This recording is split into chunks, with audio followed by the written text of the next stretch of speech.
and players mobbing. But Michael Jordan is not only the best basketball player, but he's the most exciting basketball player to ever play. Tatum fires away, pumps it in, 51 for Jason Tatum. The Big Three NBA podcast is powered by Prize Picks, the exclusive daily fantasy partner of the CLNS Media Network. Hello, everyone. Welcome to the Big Three NBA podcast. The Eastern Conference Final matchup is set. Sherrod Blakely, Gary Washburn. I'm Kwani Lunis. We'll just get right into it. The Celtics are opening up the Eastern Conference Finals against the Indiana Pacers. How do you two feel about that matchup?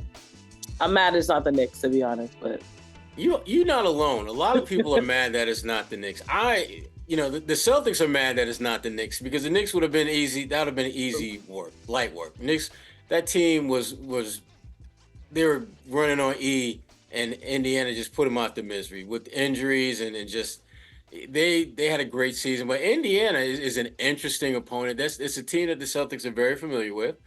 A team that I think is going to challenge the Celtics in ways that they haven't been challenged up to this point. The biggest thing is energy and effort. Indiana, they play with that night in, night out. They know going into most games, they're not the more talented team. And so they have to give great effort in order to be competitive. And that allows a team like the Boston Celtics, if you play close to their level in terms of just competitiveness and just effort and energy, it's not going to be a long series. But if you don't, you're going to allow them to gain some confidence. And I think they have enough talent to where they can cause some problems for you if you allow them to get too much confidence too soon. And they're coached by, as Gary knows, one of my favorite people in the world, Rick Carlisle. Stop hating, Gary. Stop hating on my boy Ricky. That's my dude. That's my dude. My dude has done a hell of a job. This might be the best coaching job Rick Carlisle has done. If you think about the teams that the team that he has now in the conference finals, who would have thought this team would have got out of the second round, let alone the conference finals? So Rick has done a heck of a job with this team. So, but I'm curious to hear what Gary thinks because Gary's got some thoughts. I think it could be a competitive series, but I was not impressed with Indiana and the Knicks. I just wasn't. Like, they lost the first two games. They came home and they had to win game 3 on a 30-footer. Game 5, they won both games in Indiana as New York is progressively getting more hurt, whether it's Anunoby, Brunson had the foot injury. Then in game 5, they just don't show up. Game 6, they come back, and the Knicks are getting banged up. And they played their best game of the series in game 7. So I guess if you're a Pacers fan, that's a good sign. But the fact is that the Knicks were just not healthy. Josh Hart had a abdominal strain.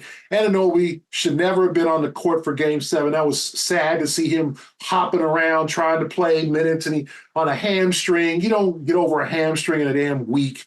And then Brunson breaks his hand. But before that, the Knicks had cut that lead to like 7. And Indiana was just about to kind of crack. And then they hit some shots, and then Brunson broke his hand, and that was it. So this is not a team. I don't agree with Sherrod, they're locked in all the time. No, this is a team in that New York series that at times gave up. In game 2, they were ahead by 10 points and lost by 10 or 15 points. At halftime, they were up. They just gave it up. They lost game 5 by 30. This is not a team that is this ain't no Miami, okay, where they're relentless, where they're just going to keep, they can be that way. They have been that way at times, but not all the time. I thought they should have won that Knicks series in 6, and the Knicks probably should have won. If the Knicks are locked in and healthy with an Anunoby and Brunson and Josh Hart, they win that series in 6 games. And so if I'm the Celtics, you can't let Indiana get confidence, and you got to defend them and make their shots tougher. They're a great offensive team. They do not defend well at all. So I'm not going to say, Indiana's the Celtics should win this series if they lock in 5, because Indiana, to me, has quit in them. And they didn't quit in game 6 because it was at home. But game 7, they just came out. They shot 70%. They're supposed to win that damn game. Then the Knicks' best player broke his hand.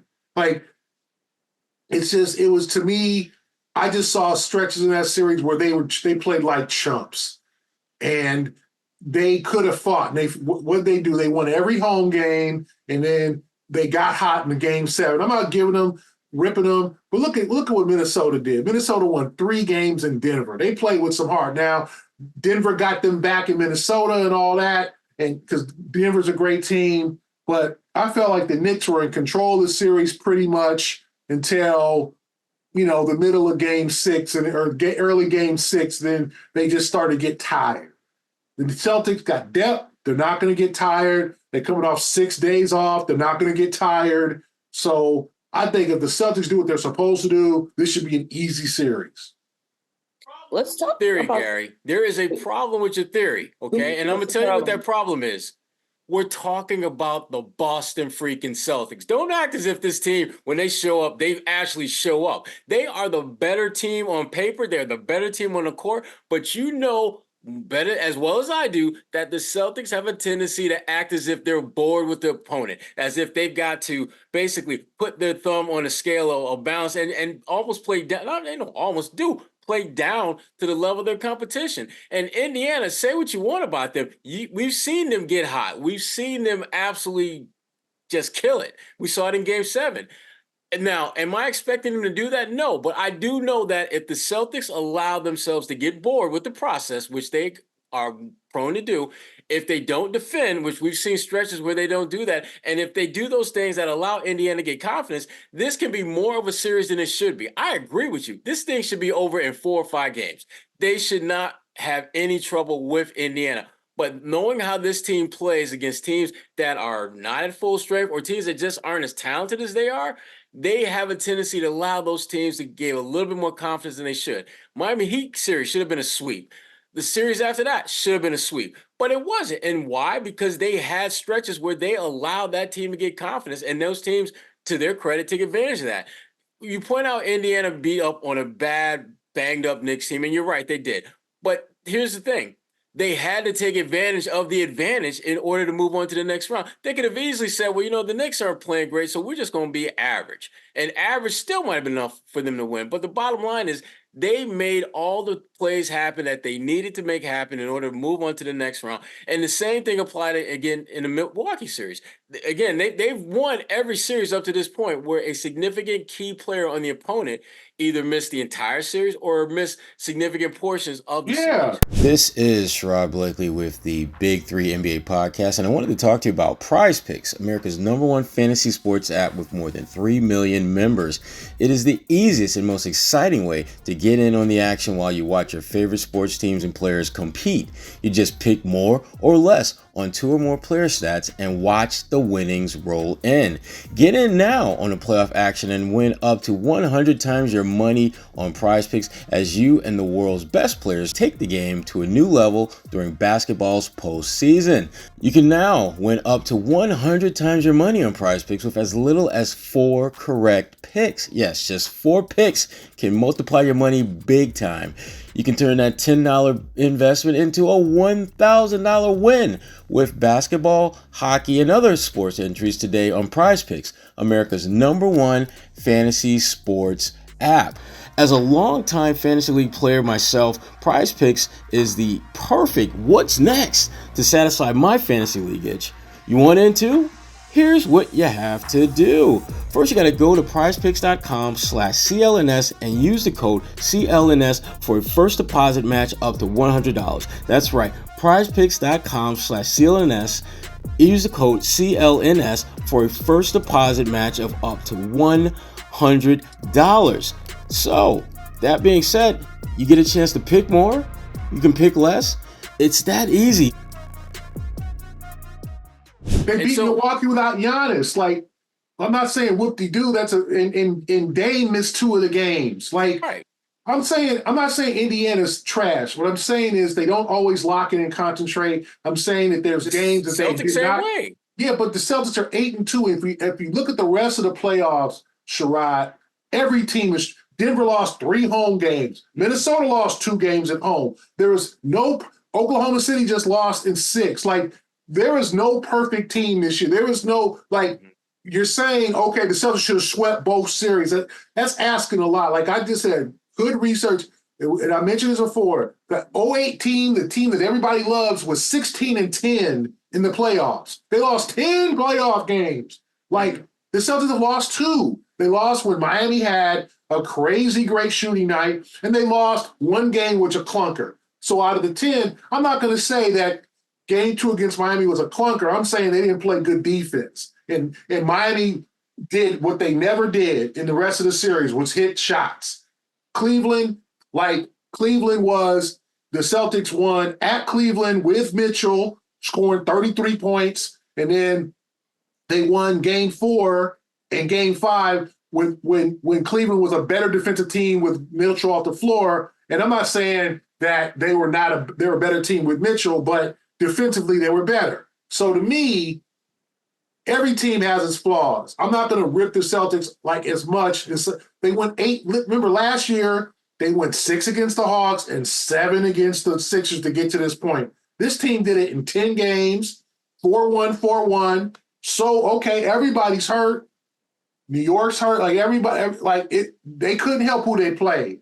I'm saying is, I was not impressed with how Indiana kind of toyed with New York to make it a 7-game. Indiana should have won that series if they locked in. They should have won game 1. They blew it. They checked out of game 2. They won at home, of course. Oh, they went at home. Game 5, when it was on the line, they lost by 30. Like, this is a team that flaws. So you're right. The Celtics have a tendency to slip, and you hope they don't slip in game 1 or 2. But I think if they lock in and do what they're supposed to do with their rest, they should make this an easy series. But Indiana has a talent to maybe win 2 games. I just did not like Indiana's entire makeup for that Knicks series. I just thought they kind of backed into winning, and they had one really hot night. They played their best game in game 7, and the Knicks had nothing left. They've been running to the ground. So I want to see Indiana playing against a fresh team, a team that's not have 2 or 3 of their best players out like Milwaukee was. And like I said, I give them credit for being Milwaukee. Any team, Milwaukee, but they were playing against Chris Middleton and them. That was it. Like, it was in them. No, not a lot of Dame, no Giannis. So I just think they haven't been tested. The Celtics, I can't blame them for going 8-2.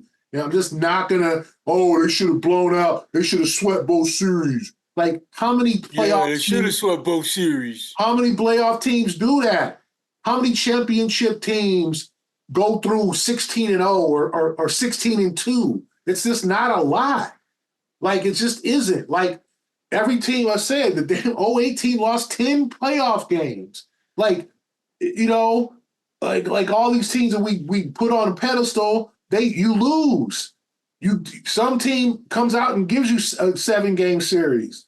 The Celtics Cleveland could have won game 5. They were scrappy. They couldn't quite make it. And the Celtics stepped up. Like, sometimes you just got to handle your business. You got to take and keep it moving. And a win's a win. This ain't the art. You ain't playing. This ain't gymnastics. This ain't 10.0s. This ain't, this ain't, what's her name? Gabrielle. Douglas? Yeah, this ain't Gabby Douglas. This ain't, I was going to say Dominique Dawes. That's dating myself. This ain't Gabby Douglas. This ain't, you got Debbie Thomas? No, yeah. The winner gets 10.0, and if you get 9.5, you lose. Like, the Celtics have been the most impressive team in the playoffs so far, besides Minnesota. And it's like, and look at Minnesota lost 3 times to Denver. Denver lost 3 home games. Dallas looked terrible in their game 1 against Oklahoma City, and OKC couldn't make it out of the second round. So the Celtics have a shot here to really make it easy on themselves. But like you said, Sherrod, they got to lock in. No slippage, no letting Indiana jump out to a 20-point lead. Facts. Let's talk about someone who is already going to be an X factor in this series for the Celtics, and it's Aaron Nesmith, the 2020 draft pick for the Boston Celtics, ends up getting traded in 22 and always seems to have this revenge game / chip on his shoulder against Boston. And even more recently, he had a career high 19 points in Indy for their Game 7 wonder over the Knicks. So What role do you think he'll have on this series? What you got, Gary?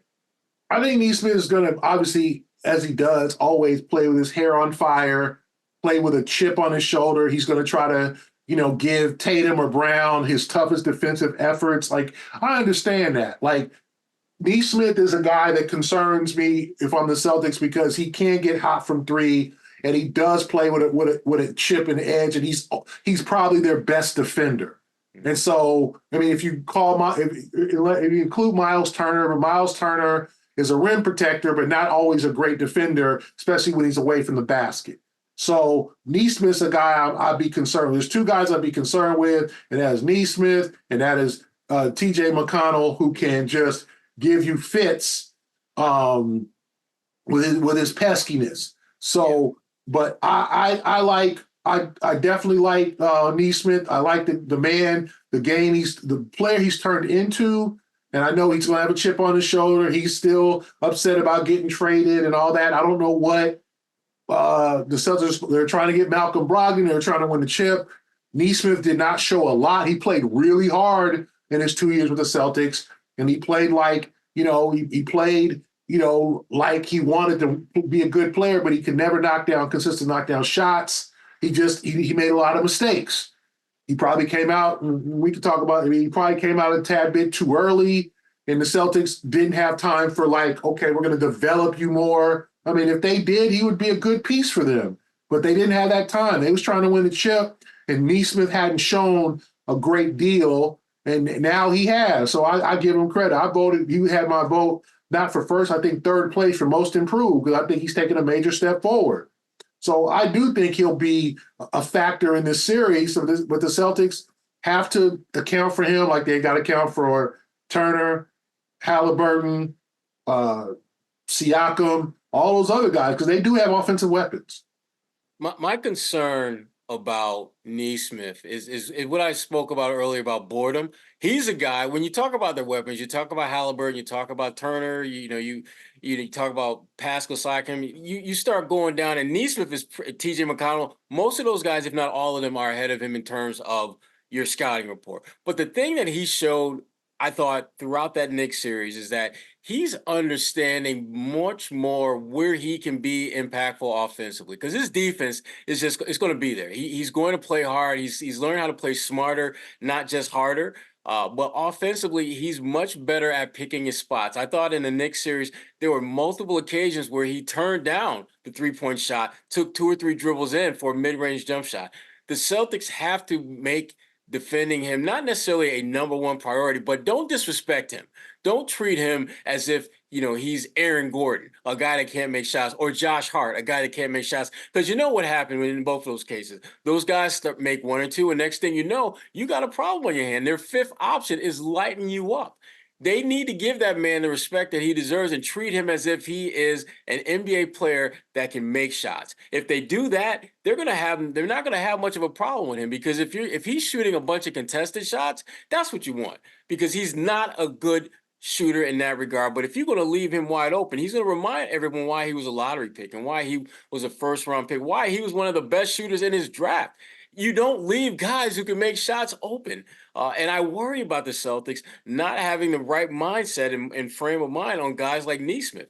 He's going to be a factor. It's just a matter of whether that's going to be significantly in favor of the Celtics in terms of treating him as if he is a guy that you got to worry about, or is it going to be in Indiana's favor, which will in part come down to the Celtics' inability to respect that man and his shot making.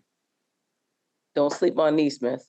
On the Celtics and Kristaps Porzingis, we're still unsure. What do you two think is one of the chances that he'll play in the series? And if so, what would be the impact of him being active? I would be surprised a little bit if we see him in this series. I mean, they're saying he'll be out the first couple games. My concern is that if the Celtics play him too soon, you may see OG Anunoby 2.0. When OG played in Game 7, he came out, he knocked down a couple of shots, looked good. But when he had to get back and play defense, my goodness.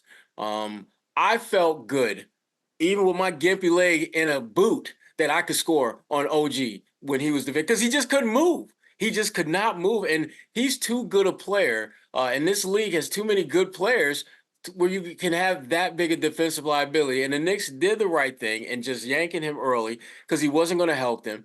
And so, I worry about bringing Porzingis back too soon because I still believe without him, you should win this series maybe 6 on the long end. With him, it's probably a 4 or 5 game series if he's 100% good to go.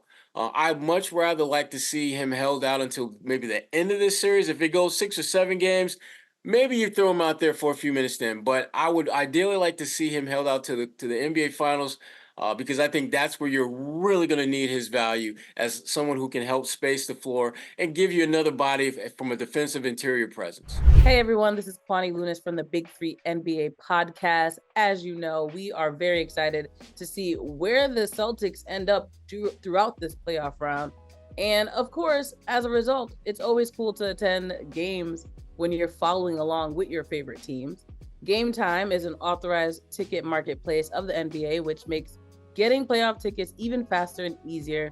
They have prices on their app that actually go down closer to tip-off, which makes it easier to get a good deal. And with killer last-minute deals and all-in prices, also a view from where your seat will be, they also guarantee low prices, and Game Time takes the guesswork out of buying those tickets. All you need to do when you're on the app is pick out a specific game or matchup. All you need to do is go into the app and pick out that Boston matchup that you'd like to attend, look for a good deal, and just either wait it out or select the ticket right away. They have different features in the app, such as customizing your spot. Take all the guesswork out of buying NBA tickets with Game Time. Download the Game Time app, create an account, and use the code CLNS for $20 off your first purchase. Terms apply. Again, create an account, redeem that code CLNS for $20 off. Download Game Time today. Last minute tickets, lowest price guaranteed. Yeah, I don't think he's going to play the first 2 games. We'll see what happens game 3 on Saturday. He's getting back. It's been 3 weeks since the injury. So now we're talking about maybe another week or so.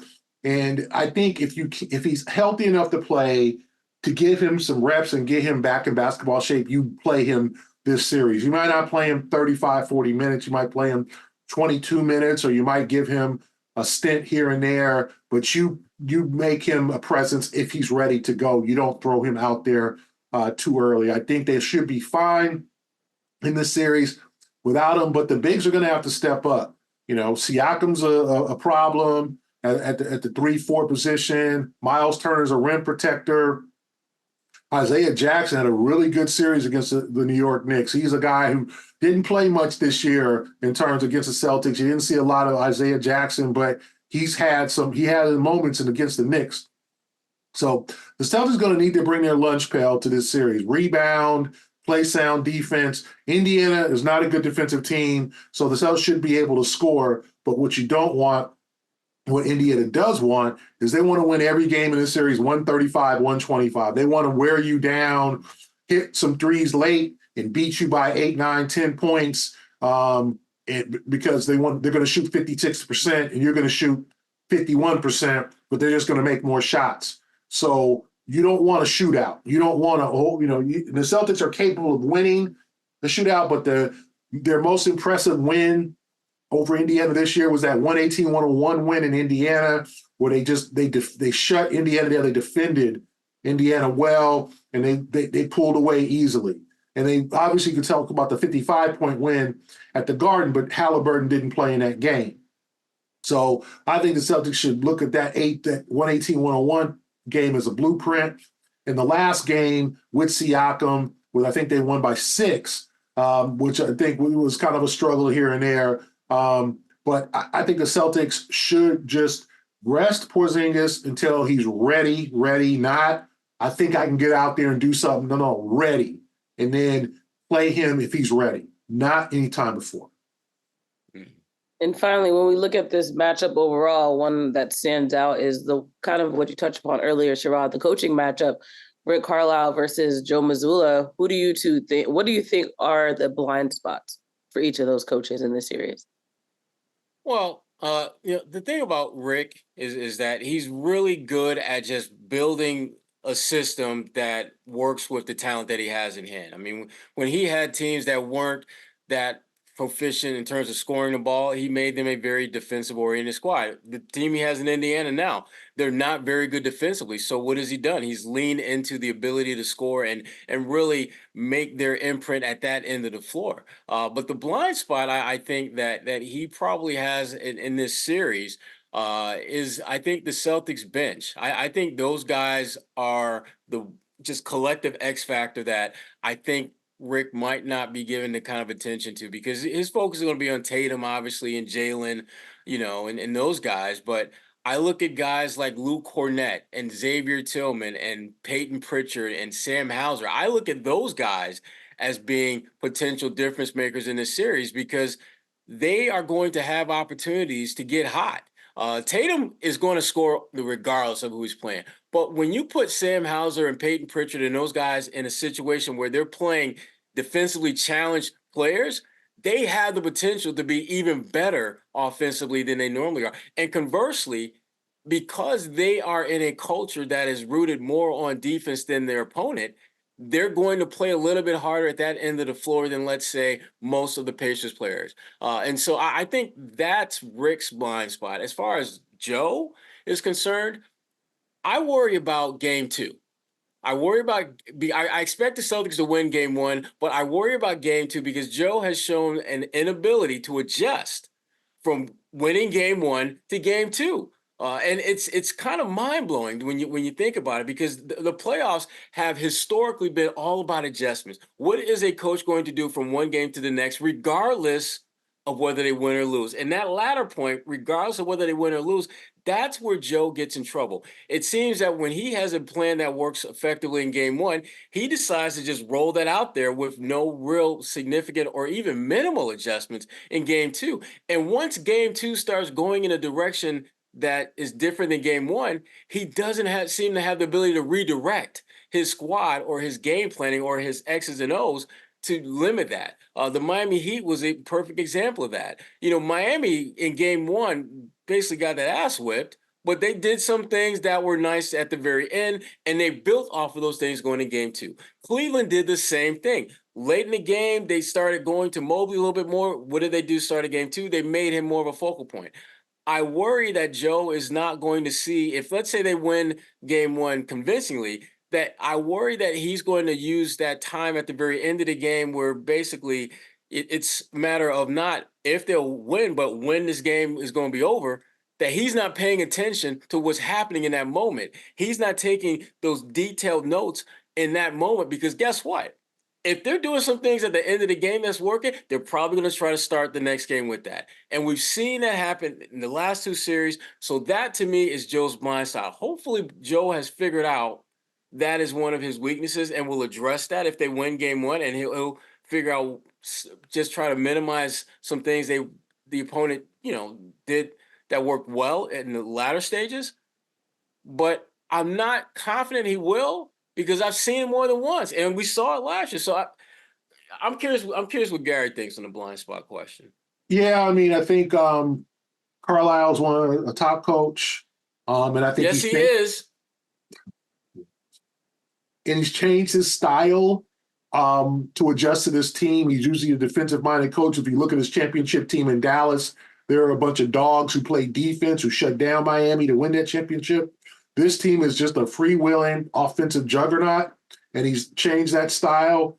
And the question is, how long can you run with that style? And if you're Indiana, there's a reason they were sixth in the East, right? Worse than Cleveland, worse than Orlando, worse than Milwaukee, worse than the Knicks. It's because they couldn't sustain that at times. And as much as they won it, they were made to the finals of the in-season tournament, and they were looking great in December, they kind of struggled at times in the second half of the season. So if you're Rick Carlisle, you got to get your guys to play 100% effort, 100% ball, and also maybe throw a defensive wrinkle at the Celtics. And I think he'll try to do that. And I'm concerned, like Sherrod said about game two, make it easier on yourself, you the Celtics. Come back and win the first two games of the series, put all the pressure on Indiana to now have to win 4 out of 5 to take the series. And let's see how much gil and how much desire they have knowing that they're down 0-2. And so I think that the Celtics need to come out with some fire on Tuesday. The crowd needs to be ready, like punch first. That's the one thing I'm concerned about, is Indiana coming off this Game 7 win, going to come there and be like, oh, we're going to run the same offense, see if you can stop us. And are the Celtics going to be prepared for that? And then Game 2, if you do win, what you going to do when they adjust? Because Carlisle's going to try to just extend the series one game at a time. Like, you're not going to, Carlisle's just going to keep trying things because he's that smart of a coach, right? But as what happened in Cleveland, what happened in Miami, the Celtics should prevail because they are the better team. If they just play consistently hard, they don't necessarily have to play great ball in all the games, but just play hard, consistent, rebound, defend, things you can help, rebound and defending. The offense might not be on all 100% of the time. You should be fine in a series because Indiana does not defend, so you should be able to score. But also, you got to shut them down. You can't have them score 125 points a game in this series. Just say, hey, we want to keep Indiana under 110. 100's are asking a lot for a really good offensive team, but just say, hey, we want to win every game 122, 110, 118, 110. Keep them under 110 points. Barry, I'm curious, though, about a player that we haven't really talked that much about, and I wanted to get your take on him, is Haliburton. Remember before he got hurt early in the year, he was playing like a legitimate top 5 MVP candidate, balling out. And I'm watching that Game 7 against the Knicks. He's not just scoring, not just getting guys involved. He's talking trash. I mean, he was playing like a legitimate, you do know I'm that dude kind of player. And I'm just curious, how do you think the Celtics are going to approach dealing with him? Because he looks more like early in the season MVP than that guy that wasn't like that the whole series. No. So that's the thing. Near the end of the series, though, it seemed like the last couple games. But games 5, like the games in New York, like he just was kind of non-existent. And they played T.J. McConnell a long stretches of minutes because they were more effective with him on the floor. So for me to think, oh, this is Haliburton. Now, I'm not saying don't prepare for prime Haliburton, but to think that he can maintain this, I'm not so sure. And the Celtics are going to have to put one of their staunch defenders, whether it be Holiday or White, or switch it up, or just give him different looks and make sure he doesn't get that three-pointer open where he can just launch that thing. It's an unusual release, but it's ugly. I'm gonna call it what it is. It goes in, and don't make sure try to make sure 1, he doesn't get a shot going. 2, he's not dishing out 18 assists either. You got to just try to make it hard on him, whether cover him full 40, 94 feet, full court. Sometimes deny him the ball, let someone else, Nesmith or Nembhard or whatever. Nembhard's mostly looking for his shot. Make sure make him turn him into the playmaker. You make them a one-on-one ISO team. When they move, that ball is moving and whipping around the floor, and they're dribble driving and dishing. That's when they're most dangerous. You got to make them an ISO team and make them shoot contested shots. I tell you what, though. I mean, you go back and look at the Knicks series, and I know Nembhard, he came up big in the one game, but he was getting filleted most of that series by Jalen Brunson. I mean, to the point where, to me, when I look at their team and just their defensive shortcomings, he's the one guy that if you're the Celtics and you got into a situation where you wanted to go ISO just for like 2-3 minutes, just give it a look, whoever he's guarding, that's who I'm going to. I think he may be the weakest link on their team defensively, which is saying a lot because they kind of suck as a group defensively. Yeah. Well, Game 1 is on Tuesday. Game 2 is on Thursday. And, of course, we'll continue to follow that series here on the Big 3 NBA podcast. That's all for this week, but we'll be back soon. For Sherrod Blakely and Gary Washburn, I'm Kwani Lunis. We appreciate your time.